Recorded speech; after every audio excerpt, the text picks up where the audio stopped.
Práve som sa vrátil do zasadnutia Mestského zastupiteľstva v Banskej Bystrici. Je 23. september 2025. Je pravda, že takto dlho sme ešte nerokovali. Je viac ako 7:30. Ja by som si dovolil zase vypichnúť 3 také dôležité veci. Bol prijatý úver vo výške 10 miliónov eur.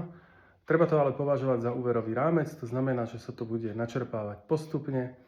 Tým aj vlastne tá zadlženosť mesta nestúpne naraz, ale bude stúpať podľa potreby, ako budú tie jednotlivé projekty pripravené na realizáciu.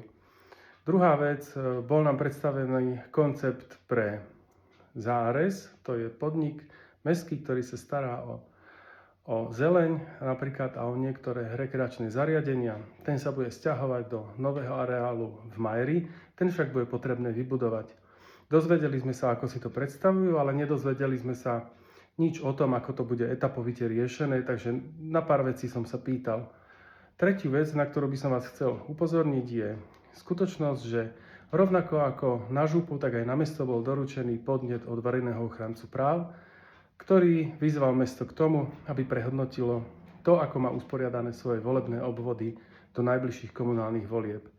Takže sme schválili zriadenie komisie, ktorá pripraví nové volebné obvody a pre vás, voličov a pre vás, obyvateľov, by to malo znamenať, že budete mať lepší a spravodlivejší prístup k službám svojich volených zastupiteľov, čiže poslancov.